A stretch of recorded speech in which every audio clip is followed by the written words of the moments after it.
Hey everyone, welcome to the show. So, Republican lawmaker Susan Collins, Republican senator, she is in trouble this year. I know we've thought before that she was going to get booted out, and there were some polls that were misleading with Sarah Gideon, I think it was, that ran against her. But this year, I really think that she is in trouble, and it's of her own doing. And I have some proof for you. So, the Washington Post, they went out and interviewed over 24 Susan Collins voters. And this wasn't just the right. This wasn't just, MAGA or Republicans.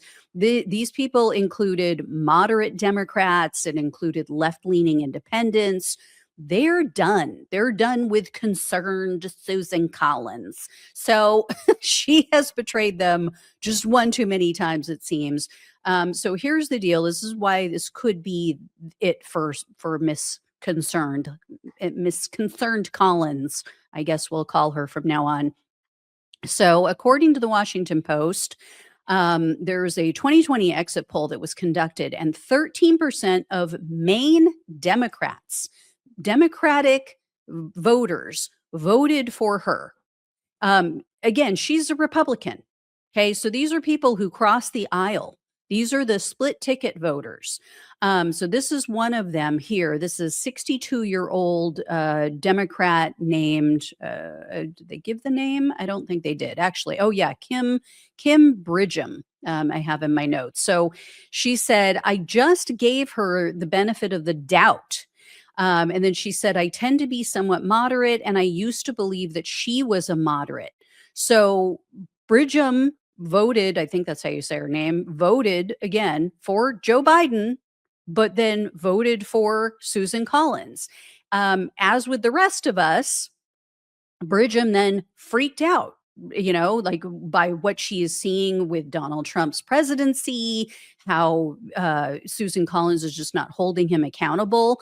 And she said to the Washington Post that she was, quote, horrified about the young father who was just executed by an ICE agent in her state. So these people are taking a second look and questioning even their own decisions. And then Bridgham also went on to say this. She said, when she voted for RFK Jr., I totally lost it. She said, I feel like she only votes against her party when she knows it doesn't count. So this is really key. And this is true. This is what both sides do this, right? They'll talk to their leadership, and their leadership will say, look, I know this is a tough vote for you. Don't worry about it. We have enough votes that you can vote no. You can vote against your party, and we can still pass this, or we'll still get this nominee through. So it makes it look like they're being really tough and they're standing up to Trump or whomever, on the left. Oh, they're standing up to the leadership on the left. But in reality, they know they can take this fake vote. There are still, I will say from this article, there are still some Democrats who plan to vote for Collins, but there is a decent number of, independents who are split. So last month, the University of New Hampshire published a poll. Here it is here. So if you look at the second section from the right, you can see 6%, or excuse me, the second section from the left. So you can see there's still 6% of Democrats who are saying, yeah, I'm going to vote for Collins. Now, 42% of independents say, and that is, where is that? That is the third column from the left. 42% of independents say that they would vote for Collins in a head-to-head matchup with a Democratic candidate. So, and again, or I've mentioned this in previous videos, the Democratic candidate is now Troy Jackson because they got rid of Graham Plattner. So, 42% of independents are going to vote for her. 46% say, no, I would vote for the Democrat. I'll vote for Troy Jackson.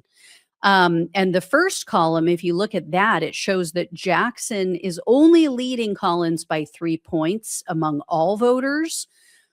Now, people are still getting to know him, because he was just recently made the nominee because he took Graham Plattner's place. So, some Maine residents might not be paying attention enough to know what all's going on, or, even know that he was switched out with Graham Plattner. I mean, as much as that sounds absurd to all of us who pay a lot of attention to politics, that is the case. People work, they have family, they're busy, right? So we'll have to see if these numbers shift, once the ads start running, once we get closer to the election and people start plugging in more. And each of these candidates is going to try to define the other.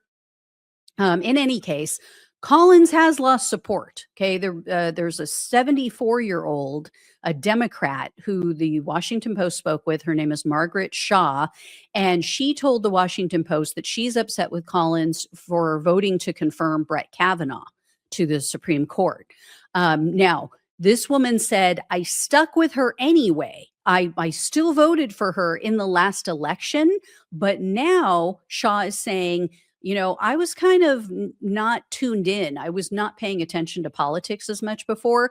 Now I am really paying attention to politics. She said she has like a women's group. I think it was like a book club or something. She said now they're all talking about politics, and she is planning to vote against Collins in the midterms. So that person has flipped.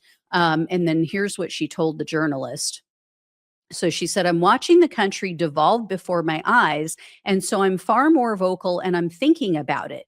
And then she said, "Can't she speak out? Can't she be like John McCain?" So these are people who, are even though she was a Democrat, she's more independent thinking and wants someone along those lines.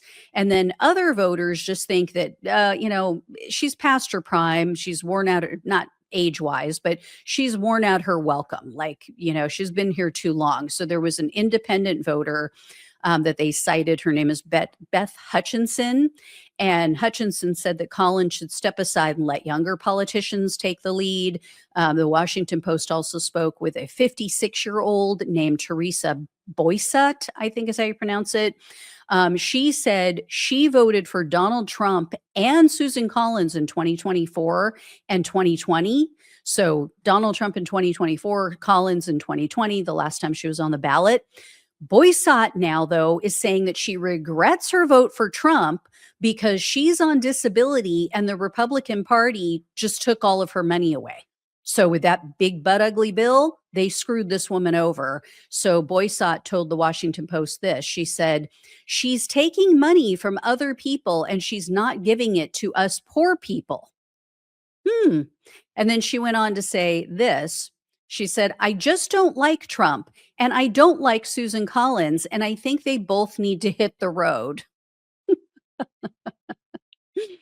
Could not agree more, miss. So, yeah, they're screwing people over and people are taking notice. And, this woman didn't say, "I'm going to vote for a Democrat," but, maybe she'll just sit it out. Maybe she'll just stay home, which is fine by me.